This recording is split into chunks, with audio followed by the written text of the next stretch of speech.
आपको बताएं, डॉक्टर आमिर लियाकत हुसैन ने तहरीक इंसाफ छोड़ने का ऐलान कर दिया है। डॉक्टर आमिर लियाकत ने ट्विटर पर ऐलान करते हुए कहा कि वज़ीर आज़म ने जो किया साबित हो गया, अपोजिशन दुरुस्त थी, आइन से किसने इनहराफ किया और मुनहरिफ कौन है, फैसला अदालत करेगी। आपको बता रहे हैं, डॉक्टर आमिर लियाकत हुसैन ने तहरीक इंसाफ छोड़ने का ऐलान कर दिया है। मजीद तफसीलात जानेंगे, इक़्तिदार अनवर हमारे साथ मौजूद हैं। इक़्तिदार, आगाह कीजिएगा।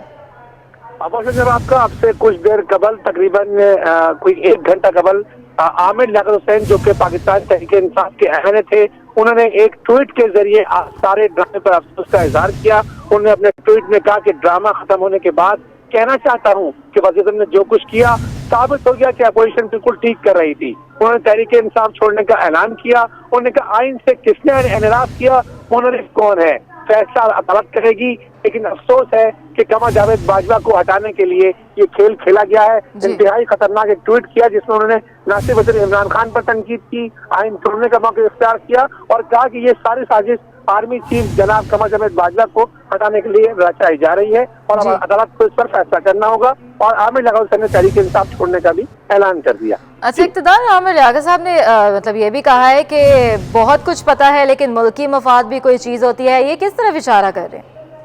लेकिन आमिर लियाकत हुसैन का यही हमें लगता है कि जिस तरह उनका ट्वीट बता रहा है कि वो समझते हैं कि ये सब कुछ जो हुआ है वो आर्मी चीफ की जो एक्सटेंशन है, आर्मी चीफ की जो रिटायरमेंट की डेट सामने आ रही है उस हवाले से जो है वो किया जा रहा है। और उन्होंने इस खदशे का इजहार भी किया कि ये जो सारी लेकिन जो गैर आईनी इकदाम किए गए, मुझे ऐसा लगता है कि उस पर आमिर लियाकत खासी दिल बर्दाश्त है। उनका ये कहना है कि बार बार उन्हें बुलाकर जो है ये कहा गया कि आइन की तशरीह की जाएगी, आइन की पाबंदी की जाएगी। जब अपोजिशन ने उनसे रब्ता किया तो गवर्नर ने उनके घर आके उन्हें ये कहा था कि वो ऐसा गैर आईनी इकदाम ना करें। उन्होंने कहा कि आज के इकदाम देखते हुए उन्हें इस वक्त यकीन हो गया है कि वज़ीर आज़म इमरान खान और तहरीक इंसाफ ने आइन से हुक्म अदूली की है, आइन को नहीं माना, इसलिए वो दिल बर्दाश्त है और इसलिए वो समझते हैं कि जो एस्टेब्लिशमेंट है उससे भी ताल्लुकात खराब करने की बात की जा रही है। लिहाजा वो तहरीक इंसाफ के साथ नहीं चल सकते और वाज़ेह तौर पर उन्होंने इस बात का ऐलान किया कि अब वो तहरीक इंसाफ का हिस्सा नहीं रहे। अच्छा, इक़्तिदार, ये भी बताइएगा कि उनके सोशल मीडिया पर जो बयान जारी किया गया था डॉक्टर आमिर लियाकत का, उन्होंने ये भी बात की है कि ये ऐलान करता हूँ कि आइन से किसने इनहराफ किया, क्या मुनहरिफ कौन है, फैसला अदालत करेगी। इस हवाले से भी थोड़ा बता दीजिएगा। लेकिन डॉक्टर आमिर लियाकत हुसैन पिछले कई रोज से जो है वो खासे खबरों में इन थे और अपोजिशन के न सिर्फ ये कि वो इशाई और दौराने अटेंड कर रहे थे, बल्कि उन्हें मनाने के लिए तहरीक इंसाफ ने हर दर्जा कोशिश की। यहाँ तक कि वज़ीर इमरान खान ने भी उनसे मुलाकात की थी लेकिन वो नहीं माने और आज वाज़ेह तौर पर वो अपने ट्वीट में लिखते हैं कि जो मुनहरिफ हुई है आइन से वो पाकिस्तान तहरीक इंसाफ है। अपोजिशन पर जो इल्जाम लगाया जा रहा था आइन तोड़ने का, हॉर्स ट्रेडिंग का या फ्लोर क्रॉसिंग का, वो सब गलत है। और अपने ट्वीट में उन्होंने वाज़ेह किया है कि आज जो आइन तोड़ा है वो हुकूमत ने तोड़ा है, इसलिए वो भी मुनहरिफ होते हैं और तहरीक इंसाफ के साथ अब नहीं चल सकते। ठीक है, बहुत शुक्रिया इक़्तिदार अनवर हमें अपडेट करने के लिए। रमज़ान मुबारक के पहले ही रोज़े पर शहर में फल फरोशों की मनमानियाँ शुरू हो गई हैं। शहर में फलों की कीमतों में इजाफा हो गया है। मज़ीद जानते हैं हमारे नुमाइंदे हबीब खान से जो इस वक्त सदर मार्केट में मौजूद हैं। हबीब, आगाह कीजिएगा।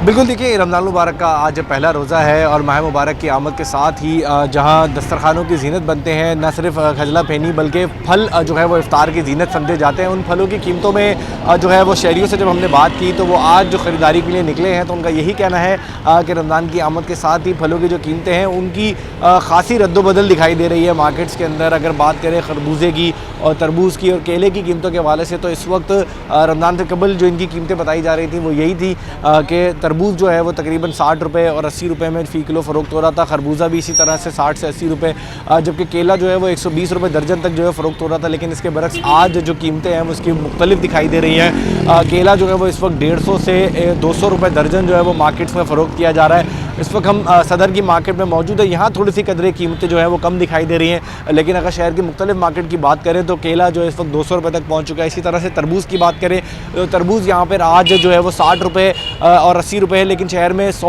और 120 रुपये फ़ी किलो तक जो है फ़रोख्त किया जा रहा है। और खरबूजे की कीमतों में जो है वो सबसे ज़्यादा इस वक्त इजाफा देखने में आया। खरबूजा जहाँ 100 रुपये का 2 किलो दस्तियाब था वो आज 100 रुपये के किलो के हिसाब से जो है वो फ़रोख्त किया जा रहा है। तो शहरियों का यही कहना है कि कमिश्नर कराची की जानिब से जो प्राइस लिस्टरों का एक इनेकाद किया जाता है, सब जगह मार्केट में उनको बांटा भी जाता है और आवेज़ा करने के लिए भी कहा जाता है, लेकिन वो मार्केट्स में सूरत हाल कहीं दिखाई नहीं दे रही है। और इस वक्त मार्केट्स में बात करें तो उसके बरक्स प्राइस लिस्टें ना कहीं दिखाई दे रही है, ना उन पर कहीं अमल दरामद होता हुआ दिखाई दे रहा है। तो हुकूमत से यही और इंतज़ामिया से यही मुतालबा करेंगे शहरी के जो रमज़ान मुबारक की आमद हुई है, इसमें प्राइस लिस्टों पर जो अमल दरामद है वो ज़रूर करवाया जाए, ताकि शहरियों को इस रमज़ान मुबारक में जो कीमतें हैं और जो रिलीफ है। बहुत शुक्रिया हबीब। रमज़ान मुबारक में सहरी की सौगात खजला फीनी की फ़रोख्त में तेज़ी के बाद इन अशिया की तैयारी का अमल भी ज़ोर शोर से जारी है। मज़ीद जानते हैं हमारे नुमाइंदे वसीम इफ्तिखार से। वसीम, आगाह कीजिएगा। आज बिल्कुल जैसे कि रमज़ान मुबारक का आगाज़ हो चुका है। रमज़ान मुबारक में सहरी में अगर खजला पेनी ना हो तो सहरी का मज़ा जो है वो किरकिरा रह जाता है। मैं इस वक्त लियाकताबाद में मौजूद हूँ और यहाँ पर हम देख रहे हैं कि फेनी की तैयारी का अमल जारी है। इस वक्त मेरे साथ मौजूद हैं फेनी को तैयार करने वाले कारीगर। इनसे जानते हैं कि फेनी को किस तरीके से तैयार किए जाते हैं और दिन में आप कितनी फेनियाँ तैयार करते हैं?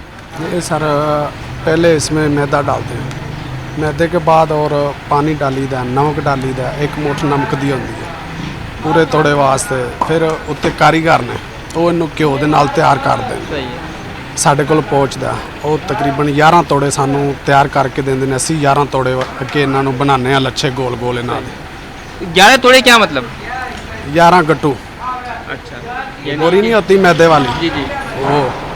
और घी एक तोड़े को 4 टीन 5 टीन जड़ा इस्तेमाल होता है। अच्छा, एक तोड़े को।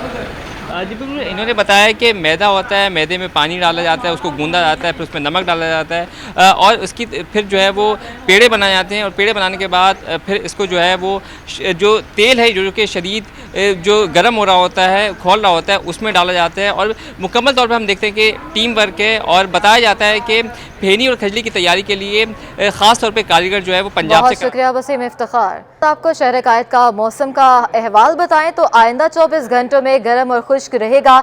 शहर कायद में जनूब मगरबी हवाओं का सिलसिला बहाल है। शहर में हवा चलने से गर्मी की शिद्दत में कमी हुई है और शहर का मौजूदा दर्जा हरारत 34 डिग्री सेंटीग्रेड है। हवा में नमी का तनासुब 40% रिकॉर्ड किया गया है। मज़ीद जानेंगे, आदिया नाज हमारे साथ मौजूद है। जी आदिया, बताइएगा इस वक्त कराची का मौसम कैसा है? जी बिल्कुल, शहर कायद में जो है वो जनूब मगरबी हवाओं का सिलसिला बहाल हो गया है। ये समंदरी हवाएं हैं, इनके बहाल होने से जो हवा होती है वो ठंडी हो जाती है और इसी की वजह से दर्जा हरारत में जो है कमी वाक़ होना शुरू हो चुकी है।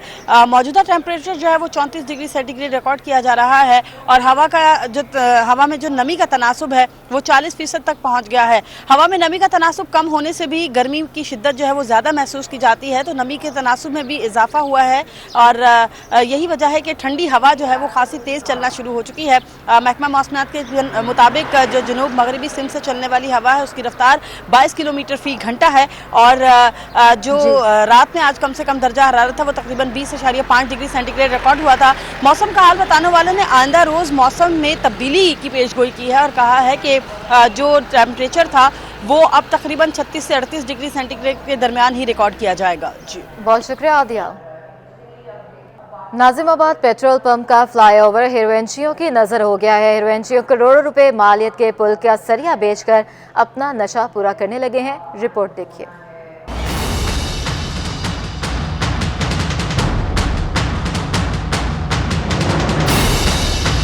चोर लुटेरे मुल्क खा गए, हिरोइनचियों ने पुल बेच डाला। नाजिमाबाद पेट्रोल पंप का फ्लाईओवर नशे में उड़ा दिया। हिरोइनची रात की तारीकी में काम उतारते हुए पुल के दोनों अतराफ की दीवारों का सरिया निकालकर अपना नशा पूरा करते रहे और पुल को बहुत नुकसान पहुंचाया।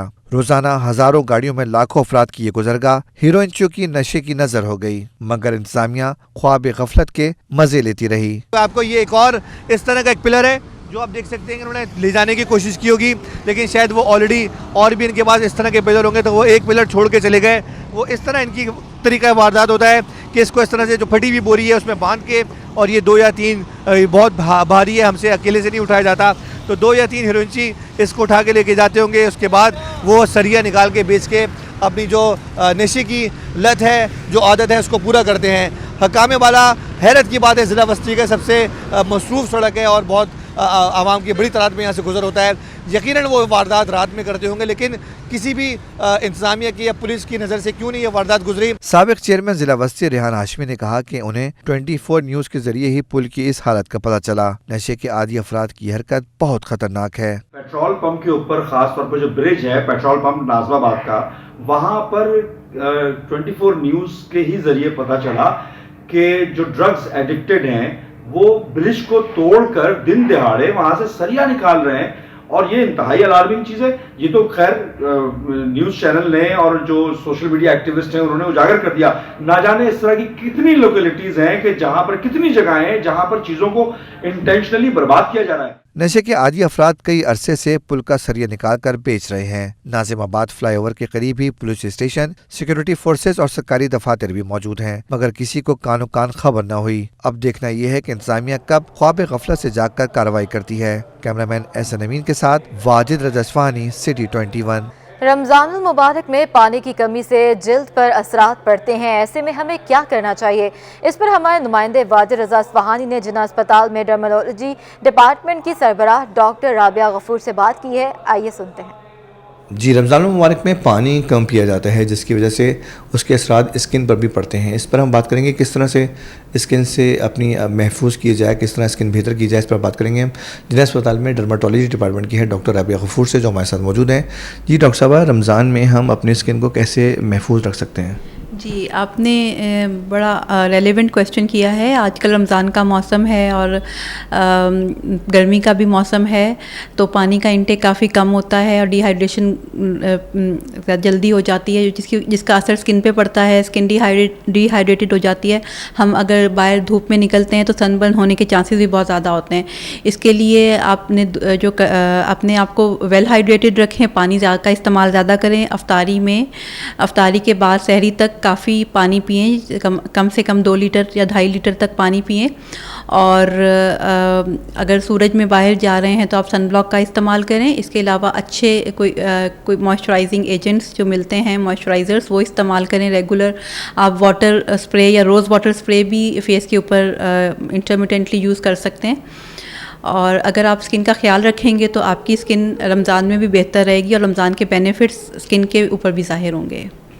बहुत शुक्रिया। ये थी जिला अस्पताल में डर्मेटोलॉजी डिपार्टमेंट की है डॉक्टर राबिया गफूर, जो रमज़ान में अपनी स्किन कैसे हम बेहतर रख सकते हैं और किस तरह इसको दीगर चीज़ों से बचा सकते हैं, उसके हवाले से हमें बहुत शुक्रिया वाजिद।